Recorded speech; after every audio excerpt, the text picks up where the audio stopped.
Não sei se o William tem esse vídeo, William. Se você não tiver, eu envio para você. Encaminhei no WhatsApp do programa, que é sobre um caminhão transitando com a iluminação traseira totalmente apagada. E a pessoa que nos mandou o vídeo disse exatamente o seguinte: Chico, eu gostaria de uma reflexão da mesa, uma análise, porque a situação é bastante complicada. Porque esse vídeo, gravado por um motorista e enviado ao programa, revela que a imprudência e falta de fiscalização podem resultar em dados negativos nas estatísticas de acidentes nas estradas paulistas. Estamos com as imagens no ar. A imagem mostra um caminhão de grande porte circulando com as lanternas traseiras totalmente apagadas por uma via de acesso à rodovia Antônio Machado Santana, a SP 255, que liga Araraquara a Ribeirão Preto. Uma estrada que frequentemente registra acidentes graves, muitos, com mortes causadas por colisões traseiras. O vídeo foi gravado naquele trecho entre a IESA e a SP 255. Quem é aqui de Araraquara, quem é de Américo, conhece muito bem. É aquela via que passa em frente à IESA e depois lá na frente ela acessa a 255. Você tanto pode ir para Ribeirão Preto como para Araraquara. E esse caminhão com a iluminação traseira totalmente apagada. O motorista que estava atrás registrou a imagem porque ele disse que ficou inconformado. Você percebe que a via totalmente escura à noite, e aí a gente coloca esse assunto para debate, Madalena, porque muitas vezes Marcelo Bonholi traz a informação de uma colisão traseira, um acidente grave, muitas vezes mortes, e aqui a gente fica querendo entender como que esse acidente aconteceu. Não deu para visualizar o caminhão?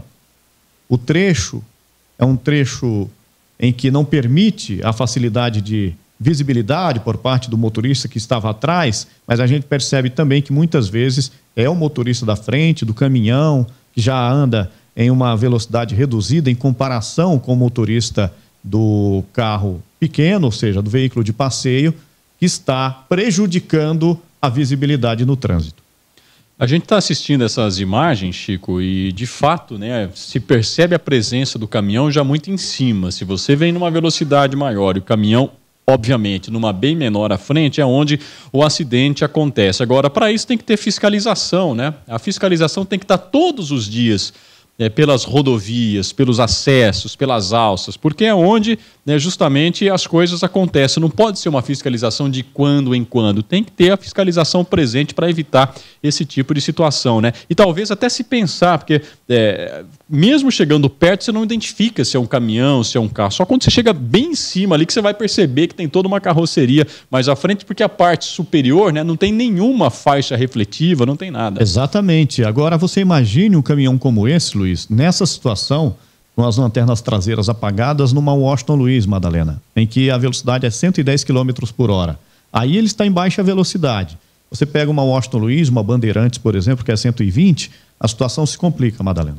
Agora, eu pego um caminhão desse na minha frente, eu faço o quê, né?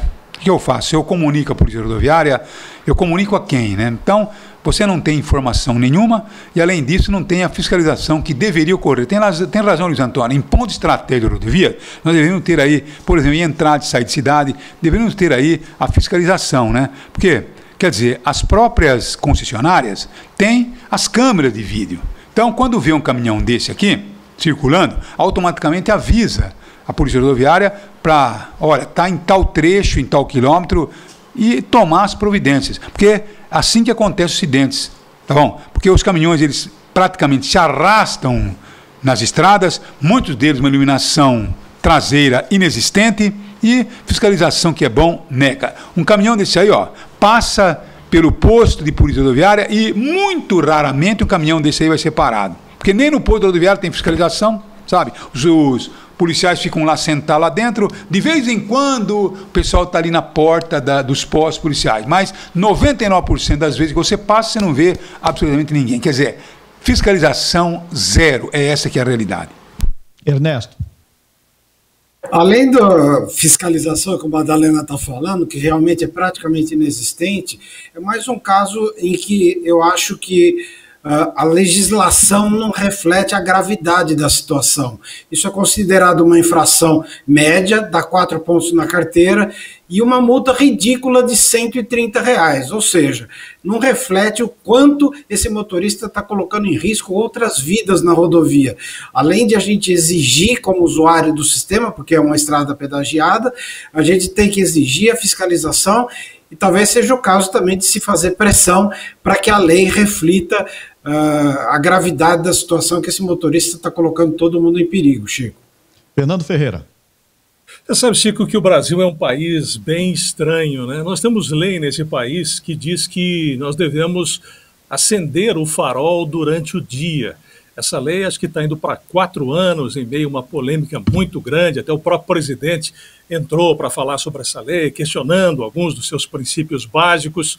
É uma lei importante. Agora, o que seria mais importante? Farol aceso durante o dia, que a gente sabe que aqueles que muitas vezes estão aí esquecendo desse detalhe durante o dia, ou a fiscalização deve ser muito mais importante e uma multa mais pesada e não uma infração média aí durante a noite. Então é uma coisa muito interessante. À noite, claro, que é alguma coisa essencial. E vou além, eu acho que além da fiscalização, eu acho que a gente deveria ter tecnologias hoje onde o esquecimento do motorista, por qualquer que seja o motivo, seja aí fator fundamental, que um sensor pudesse fazer esse tipo de acionamento independente da vontade do motorista ou não, alguma coisa que representa vida, porque um caminhão que você não consegue visualizar durante a noite é alguma coisa que representa um perigo muito grande. Um caminhão desse porte, com certeza, pode provocar uma verdadeira tragédia.